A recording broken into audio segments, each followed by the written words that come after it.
오늘 우리에게 주시는 하나님 말씀, 우리 지난주에 이어서 갈라디아서 5장 20절 우리 한 절 말씀입니다.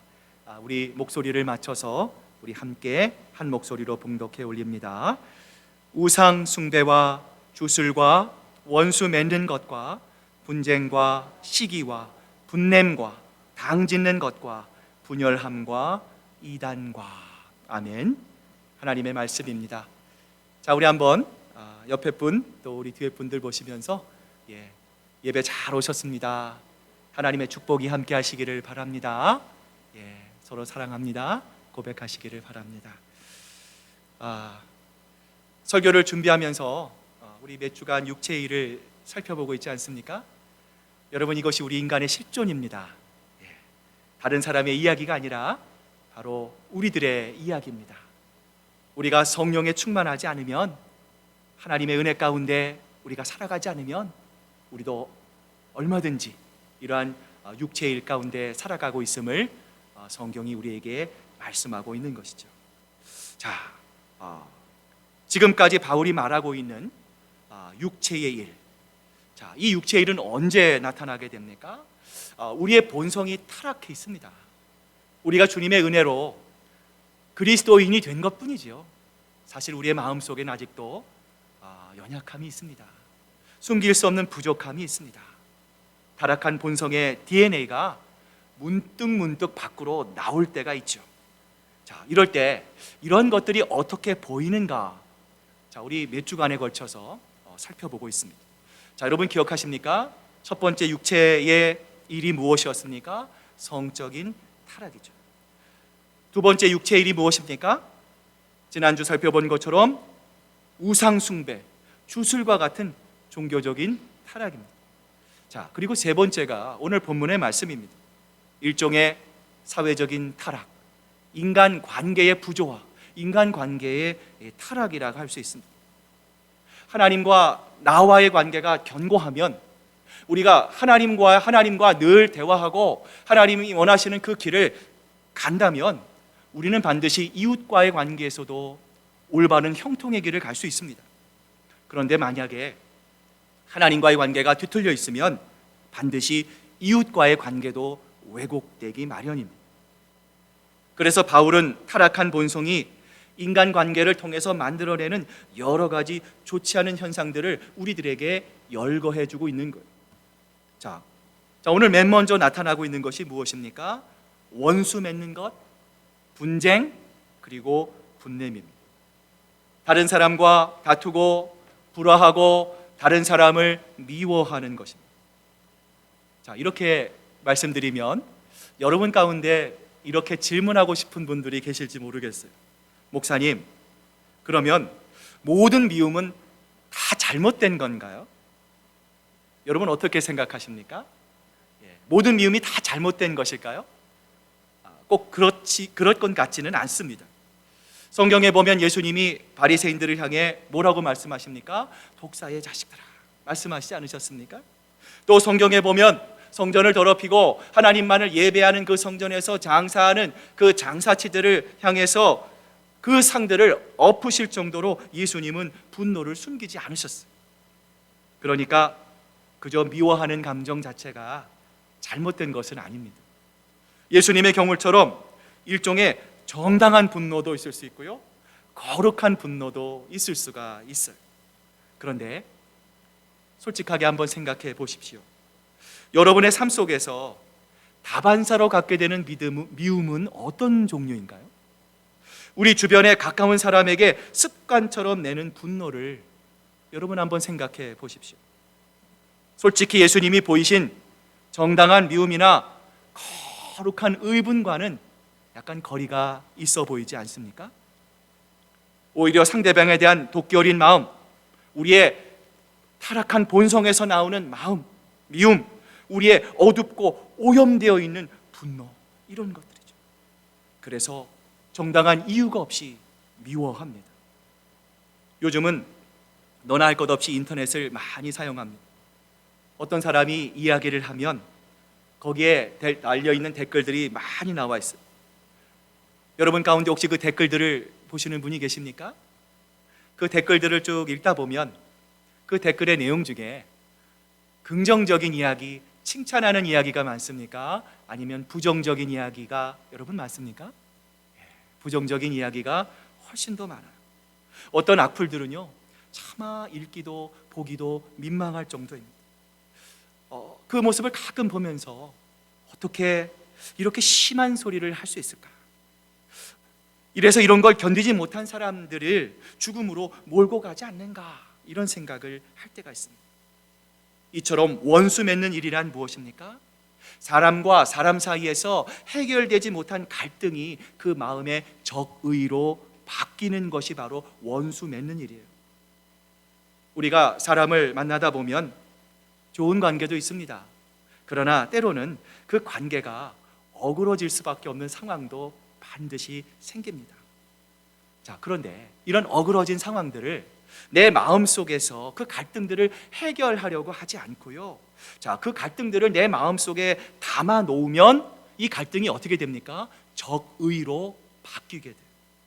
자, 그 결과 마음속에 이 적의가 나쁜 마음과 원한으로 바뀌는 것이죠. 이것이 바로 오늘 성경이 말씀하시는 원수 맺는 일입니다. 우리가 다른 사람과 원수를 맺게 되면, 내 마음에 적의를 품게 되면 여러분 반드시 어떤 일이 벌어집니까? 분쟁이 일어납니다. 싸우게 되지요. 삐딱한 마음, 긍정적이지 않는 부정적인 마음을 품었으니 환경만 조성되면 싸우게 되는 것입니다. 그 결과 싸우면 분을 터뜨리고 분노를 쏟아내게 되는 것이죠. 두 번째로 바울이 말하는 카테고리는 무엇입니까? 육체의 일은 무엇입니까? 바로 시기와 질투입니다. 우리가 잘 아는 속담 가운데 이런 속담이 있죠. 사돈이 논을 사면 어디가 아픕니까? 이상하게 배가 아픕니다. 남이 논을 샀는데 괜히 내 배가 아픕니다. 그러므로 타락한 본성은 무엇입니까? 사람은 본능적으로 자꾸 남과 무엇을 합니까? 비교해요. 내가 가지고 있는 것에 만족하지 못하고 다른 사람이 가지고 있는 좋은 것과 자꾸만 내가 가지고 있는 작은 것을 비교하려고 합니다. 그래서 외모를 비교합니다. 어느 학교를 나왔는가? 학벌을 자꾸만 비교합니다. 재능을 비교하기도 하고요, 어떤 사람이 갖고 있는 이 지위를 비교하기도 합니다. 또한 내가 가지고 있는 소유를 비교하기도 합니다. 우리가 잘 아는 유대인의 탈무드에 보면 이런 이야기가 나옵니다. 두 친구가 길을 가다가 왕을 만납니다. 이 두 친구가 한 명은 욕심이 많은 친구였고요, 한 명은 시기심이 굉장히 많은 친구였어요. 왕이 두 사람에게 제안합니다. 자, 무엇이든지 말해라. 내가 다 이루어 주겠노라. 단 너희가 무엇이든지 구하면 내 옆에 있는 사람에게는 네가 구하는 것에 더블을 주겠노라, 2배를 주겠노라. 왕이 이렇게 말을 합니다. 그러자 욕심 많은 친구와 시기심 많은 친구가 고민에 빠졌어요. 왕의 말을 듣고도 선뜻 말을 할 수 없었어요. 시기심 많은 친구는 무엇보다 자기보다 내 옆에 있는 친구가 더 많은 것을 받을 것을 생각하니까 달갑지 않았고요, 이것은 욕심 많은 친구 역시도 마찬가지였어요. 서로 눈치만을 보면서 머뭇거리자 한참을 기다리던 왕이 이렇게 말합니다. 요청할 것이 없으면 그냥 내가 가겠노라. 그러자 다급하게 시기심 많은 친구가 이렇게 말을 합니다. 임금님, 저의 왼쪽 눈 하나를 뽑아 주십시오. 이 친구에게 자기 친구가 자기보다 많은 것을 갖는 것을 보는 운이 차라리 어떻게 해요? 자기 눈 하나가 빠지더라도 친구의 두 눈이 빠져서 아예 그 친구가 앞을 바라보지 못하게 하는 것, 그것이 낫다고 이 친구가 생각했던 것입니다. 우리가 평생을 살아가면서도 우리가 반드시 경험하는 것이 있어요. 그것 중에 하나가 바로 시기심입니다. 우리 주변을 보면 의외로 다른 사람이 아픈 과정을 통과하고 어려운 과정을 통과할 때 같이 울어주고 아파하는 사람들이 많습니다. 그런데 의외로요, 다른 사람이 잘 되는 것에 대해서 속상해하고 안타까워하고 배와 아파하는 사람들이 생각보다 많이 있어요. 그래서 이 시기는, 이 envy라고 하는 것은요, 다양한 방법으로 나타납니다. 훌륭한 결과를 보면 있는 그대로 칭찬해주고 그것을 인정해 줘야 하는데 오히려 그것이 훌륭한 것이 아닌 것처럼 모함하거나 깎아내릴 수가 있어요. 그를 더 인정하기보다는 나의 라이벌로 여깁니다. 그리고 죽을 듯이 달려듭니다. 필요하면 왕따를 시키기도 합니다. 조직적으로 다돌립니다. 심지어 사장시키려는 정치적인 검은 음모를 드러내기까지 하는 거예요. 창세기 4장을 보면 인류 최초의 살인자가 등장하지 않습니까? 우리가 잘 아는 가인이죠. 가인이 자기네 혈육인 자기의 친동생인 아벨을 죽였어요. 그 죽인 이유가 무엇입니까? 바로 시기심 때문이에요. 시기심이 이렇게 무서운 것입니다. 이것은 매우 중요한 의미를 갖고 있어요. 인류가 범죄를 하고 에덴 동산으로 쫓겨난 후에 경험한 가장 원초적인, 가장 첫 번째의 악이 바로 이 시기심으로부터 시작됐기 때문에, 그래서 국어사전을 찾아보니까 이 시기와 질투에 대해서 이렇게 기록되고 있는데요. 자, 이 시기심이 무엇인가? 같이 한번 읽어봅니다. 시작. 다른 사람이 가진 무엇을 못마땅하게 여기며 탐내거나 또는 잘 되는 것을 싫어하며 그 사람과 그가 하는 일에 대해서 나쁘게 말하며 미워하고 빼앗고자 하는 마음이 바로 질투라는 거예요. 시기라는 거예요. 자, 이 정의에 따르면 시기와 질투가 일어나는 핵심 원인은 무엇입니까? 비교와 소유입니다. 여러분 기억하시길 바랍니다. 질투와 시기심의 핵심 원인은 바로 비교와 소유입니다. 내가 가지고 있지 않는 것, 다른 사람이 갖고 있는 소유를 나의 것으로 간주해서 비교할 때 바로 이 시기심이 우리 마음속에 생긴다는 거예요. 그래서 만약 상대방이 나보다 더 좋은 것을 갖고 나보다 더 좋은 환경 속에서 그 사람이 가지고 있다 생각되면 내 마음속에서 부글부글하는 시기심의 감정이 끌어오르는 것이죠. 시기를 뜻하는 영어 단어 중에 envy라고 하는 단어가 있습니다. 이 envy라고 하는 단어는요, 라틴어 invidia라고 하는 단어로부터 나왔습니다. 자, 이 invidia라고 하는 말은 들여다보다라는 거예요. 비디오라는 뜻이에요. 자, 속을 자세히 들여다보다라고 하는 말의 의미가 바로 이 시기라는 것이죠. 이 시기, 이 envy라고 하는 이 단어가 보여주는 것처럼 시기와 질투의 출발은 무엇입니까? 옆 사람의 소유를 자세히 살펴보는 것으로부터 이 시기와 질투가 시작이 되는 것. 구약 성경 사무엘상 18장을 보면 다윗이 골리앗을 물맷돈으로 쓰러뜨립니다. 전쟁에서 승리를 일궈냅니다. 그러자 백성들이 이 다윗을 열광하죠. 사울이 죽인 자는 천천히요, 다윗이 죽인 자는 만만이로다 노래하며 환호합니다. 이 노래를 듣자 사울의 얼굴이 당장 어떻게 됩니까? 시기와 질투에 사로잡히게 되죠. 그리고 그날 이후로 사울이 다윗을 어떻게 했습니까? 주목하기 시작했어요. 바라보기 시작했어요. 비교하기 시작합니다. 여기서 주목하였다라고 하는 말은 시기와 질투로 눈이 먼 사울이 자기의 그 부정한 눈으로 다윗과 자기가 가진 것을 비교해서 보기 시작했다는 거예요. 그렇다면 사울은 왜 이토록 비교에 몰두했을까요? 자신감이 없어서 그래요. 자꾸 주변에 다른 사람들이 내 자신이 가진 것, 하나님이 나에게 주신 것에 만족하지 못하고 내가 나된 것에 자족하지 못하니까, 만족하지 못하니까, 기쁨이 없으니까 자꾸만 주변의 사람들에게 시선이 가는 것이죠. 그들을 주목하게 되는 것이죠.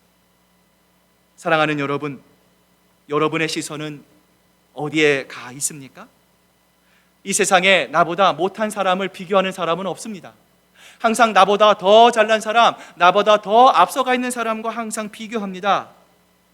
여러분, 그러다 보니 우리의 마음이 어떻습니까? 자유함이 없습니다. 비교하는 사람의 그 마음 속에는 쉼이 없습니다. 만족함이 없습니다. 언제나 불행을 달고 다니는 것처럼 보입니다. 그런데 여러분, 하나님은요, 절대로 우리를 다른 사람과 비교하지 않으세요. 하나님은 언제나 내가 내 이기를 바라십니다. 이 세상에서 유일무이한 딱 한 사람, 나를 이 세상에 만들어 놓으셨어요. 하나님이 내 역할을 만들어 놓으셨어요. 하나님께서 내 사명을 주셨어요. 내 자리를 하나님께서 따로 만들어 주셨어요. 그러므로 적어도 하나님 앞에서 나보다 더 잘난 누구일 필요가 없는 것이죠. 사람들이 명품을 좋아하지 않습니까? 어떤 사람의 인생이 모두가 부러워할 만한, 흠모할 만한 명품 인생이라 할지라도 그것을 흉내내면 나는 유사품 인생에 불과한 것입니다. 그러므로 기억하십시오. 나는 나입니다. 나는 이 세상에 하나님이 만드신 유일한 나입니다. 아무리 애를 써도 결코 내가 다른 사람으로 바뀌어지는 것이 아닙니다. 다른 사람이 될 수 없는 것입니다. 나는 하나님이 나의 나됨을 만들어 놓으신 하나님의 솜씨요 하나님의 아름다운 작품임을 신뢰하고 언제나 그 주님 안에서 자유함을 누리는 여러분 되시기를 주님의 이름으로 축복합니다. 세 번째 카테고리는요, 당짓는 것입니다. 분열입니다. 이단입니다. 말 그대로 무리를 짓는 거예요. 파당을 짓는 거예요. 그 무리 속에 남들이 들어오지 못하게 하는 것이죠. 하나 되고 회복하기보다는 갈라내고 분열시키고 나누는 것이죠. 이것이 바로 육체의 일이 인간의 관계 속에 들어왔을 때 나타나는 현상입니다. 예수님의 12제자 가운데 특별히 항상 예수님과 가까이 있었던 제자, 여러분 왜 가까이 있었을까요? 사랑하면 가까이 있습니다. 사랑하지 않으면요 자꾸만 멀어져요. 피해요. 여러분, 이 많은 제자들 가운데 요한은 특별히 예수님의 사랑을 받은 제자되었습니다. 그래서 여러분, 요한이 쓴 요한 1서, 2서, 3서를 보면은요 어떤 말이 계속해서 반복됩니까? 사랑하라, 사랑하라, 사랑하라 라는 말이 반복이 돼요. 그래서 요한을 가리켜서 사랑의 사도라 이렇게 부릅니다. 그런데 요한이 처음부터 이 사랑의 사도는 아니었습니다. 누가복음 9장을 보면 이런 이야기가 나와요. 어느 날 요한이 예수님 가까이 가서 이렇게 말을 합니다. 주님, 우리를 따르지 않는 어떤 자가 주님의 이름으로 귀신을 쫓는 것을 우리가 보고 우리를 따르지 아니함으로 금하였나이다. 그러자 예수님이 뭐라고 말씀하십니까? 누가복음 9장 50절 말씀인데요, 같이 한번 읽어봅니다. 시작. 예수께서 이르시되 금하지 말라. 너희를 반대하지 않는 자는 너희를 위하는 자니라. 금하지 말라라는 거예요. 그들을 내치지 말라라고 말씀합니다. 여러분, 요한이 반복해서 쓰는 표현이 있어요. 어떤 말입니까? 우리를 따르지 아니함으로. 가보니까 귀신을 쫓고 있었어요. 기적이 일어난 것입니다. 다른 것도 아니고 예수 그리스도의 이름으로 귀신을 쫓아내는 사역을 하고 사람을 회복시키고 사람의 마음을 단단하게 하는 것, 그것은 얼마나 좋은 일입니까? 그런데 요한이 이렇게 말합니다. 우리를 따르지 않으므로, 우리 편이 아니므로, 우리 제자가 아니므로 예수님, 제가 그것을 못하게 했습니다. 금지시켰습니다. 이렇게 말합니다. 사역 자체가 좋은 일, 선한 일이 아닙니까? 귀신에 사로잡혀 있는 사람, 그 영혼을 예수님의 이름으로 해방시켜주는 것, 그리스도의 이름으로 그 영혼을 보듬어주는 것, 얼마나 아름답고 좋은 일입니까? 그런데 요한이 어떻게 했습니까? 우리 편이 아니고 우리 그룹의 사람이 아니니까 금지시켰다는 거예요. 너 왜 우리의 허락도 받지 않고 왜 이 일을 했느냐 하면서 금지했다라는 것이죠. 그런데 이러한 일들이 과연 고린도 교회 안에서만 일어나는 일일까요? 예수님을 믿고 하나님을 따르는 교회 안에서도, 신앙의 공동체 안에서도 얼마든지 이런 일들은 일어날 수가 있습니다. 한국 사람은 정이 많다고 합니다. 인심이 후하다고 하죠. 그런데 이 인심에도 한 가지 전제 조건이 있어요. 그 사람이 내 편일 때만 정을 쏟습니다. 어떤 사람을 보면서 그 사람이 옳은 사람인가, 그 사람이 올바른 사람인가, 그 사람이 하는 일이 올바른 것인가를 묻기 전에 그 사람이 누구의 편인가를 먼저 물어보는 것이죠. 내 편인가 아닌가, 이걸 먼저 물어보고 이걸 따지니 하나됨의 역사가 이루어질 수 없는 것입니다. 분열이 일어날 수밖에 없는 것이죠. 그런데 여러분, 성경은 우리에게 뭐라고 말씀하십니까? 성령님이 하나 되게 하신 것을 힘써 지키라 말씀합니다. 믿음도 하나요, 세례도 하나요, 하나님도 한 분이시니 그리스도께서 자기의 보혈로 둘 사이에 막힌 담을 허시고 둘로 하나를 만드셨다. 그리고 우리에게 화목한 일을 부탁하셨다 말씀하시는 거예요. 이제 오늘 말씀을 마무리합니다. 우리 지난 3주간 육체의 일, 우리 마음속 깊은 곳에 있는 우리의 육체의 일을 살펴보았습니다. 여러분, 지난 3주간 설교를 들으면서 여러분 마음속에 어떤 생각이 드셨어요? 목사님, 제가 압니다. 성적인 유혹, 내 마음속에 또 우상의 유혹, 내 마음속에 분을 내고 내 마음속에 당을 짓고 이러한 하나님이 기뻐하시지 않는 육체의 일, 목사님 제가 잘 알고 있습니다. 알고 있습니다. 여러분, 우리 모두는 이것이 얼마나 하나님의 마음을 아프게 하는지를 다 알고 있습니다. 그런데 문제는 뭐예요? 미움이 나쁘다는 것은 압니다. 시기가 나쁘고 당을 짓는 것이 나쁘다는 것, 이것을 물리쳐야 한다는 것, 여러분 이것을 누가 모르겠어요? 다 알고 있습니다. 그런데 문제는 무엇입니까? 이렇게 살 수 있는 능력이 우리에게 있습니까? 없습니까? 우리에게 없다는 거예요. 그래서 바울은 우리에게 한 가지 해결책을 주고 있습니다. 갈라디아서 5장 16절 말씀 같이 한번 우리 힘차게 한번 읽어봅니다. 시작. 너희는 성령을 따라 행하라. 그리하면 육체의 욕심을 이루지 아니하리라. 아멘. 여러분, 성령을 따라 행해야 합니다. 아유, 내가 다 아는데요 목사님. 그러면 안 됩니다. 우리의 육체의 욕심은 우리가 해결할 수 있는 문제가 아닙니다. 성령의 열매를 맺는 것, 하나님의 성품과 이쁨을 맺는 것, 교회를 다니는 횟수만으로 결정되는 것이 아닙니다. 매일매일 하나님을 만나고 예배를 통해서 하나님을 경험하는, 하나님께서 우리에게 주시는 충만한 은혜를 통해서 우리가 매일매일 성령을 따라 행할 때에 우리를 얽어매는 이 육체의 모든 욕심으로부터 우리가 자유함을 받을 수 있게 되는 것이죠. 오늘 성경이 우리에게 뭐라고 말씀하십니까? 너희는 성령을 따르라, 따라 행하라 말씀합니다. 현재형입니다. 현재 명령형입니다. 이 명령에는 지속적인 의미가 담겨져 있어요. 너희가 은혜 받았던 그 순간 그 초심을 잃지 말고, 은혜를 받을 때 하나님께서 너희에게 말씀을 통해서, 예배를 통해서, 여러 가지 사람과 환경을 통해서 기쁨과 소망을 주셨을 때 그때만으로 만족하고 멈추지 말라라는 것이죠. 낮이나 밤이나 기쁠 때나 슬플 때나 주일이나 평일이나 언제 어디서나 성령을 따라 행하라는 것입니다. 그래야만 우리가 육체의 욕심을 이루지 않을 것이라는 우리 주님의 약속인 거예요. 그렇습니다.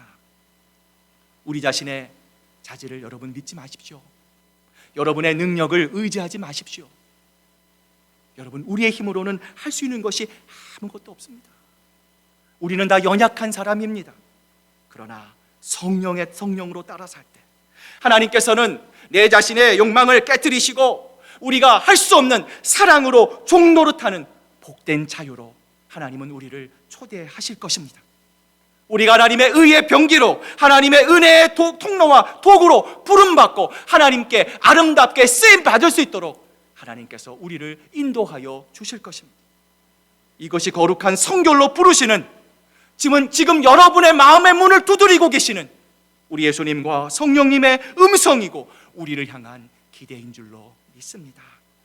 우리 모두 올 한 해 성령을 따라 살아갑시다. 성령에 취해서 살아갑시다. 그런 의미에서 우리 한번 옆에 분들 보시면서 이렇게 한번 인사 나눴으면 좋겠습니다. 성령을 따라 살아갑시다. 한번 인사 나누시길 바랍니다. 올 한 해 성령을 따라 살고 성령을 붙들고 사고 우리 안에 거하시는 성령의 능력으로 아픔이 많은 이 세대입니다. 하나님 몰라 방황하는 수없이 많은 사람들이 있습니다. 그 사람들에게 여러분 한 분 한 분이 하나님의 영광과 하나님의 기쁨이 되고 주변 사람들에게 그리스도인으로서의 진정한 아름다운 삶의 모습을 보여주는 하나님의 마음을 기쁘시게 하는 저와 여러분 되시기를 주님의 이름으로 축복합니다. 기도하겠습니다. 하나님 아버지, 감사합니다. 주여, 오늘 사도 바울의 고백이 떠오릅니다. 오호라 나는 곤고한 자니라. 주님, 그렇습니다. 우리가 할 수 있는 일이 아무것도 없습니다. 무엇이 하나님을 기쁘시게 하는 것, 무엇이 하나님의 마음을 아프시게 하는 것 압니다. 그러나 주님, 우리가 그것을 할 수 있는 능력이 없습니다. 연약합니다. 부족합니다. 매일 넘어집니다. 주님, 그러기에 우리가 주님을 의지합니다. 오늘 성경께서 우리에게 말씀합니다. 너희는 성령을 따라 행하라. 우리에게 말씀합니다. 주님, 그렇습니다. 우리의 마음이 연약해질 때, 우리가 하나님으로부터 멀어져 갈 때, 하나님, 주님 앞에 돌이키고 주님께서 우리에게 주신 처음의 마음을 회복하고, 이를 위해 성령 안에 성령 충만한 우리의 심령과 우리의 마음속에 하나님께서 주시는 아름다운 성품의 열매, 인격의 열매가 하나님 주렁주렁 아름답게 맺어가는 귀하고 복된 2023년 한 해가 될 수 있도록 우리 아버지 하나님 역사해 주시옵소서. 감사드리며 예수님의 이름으로 기도드립니다. 아멘.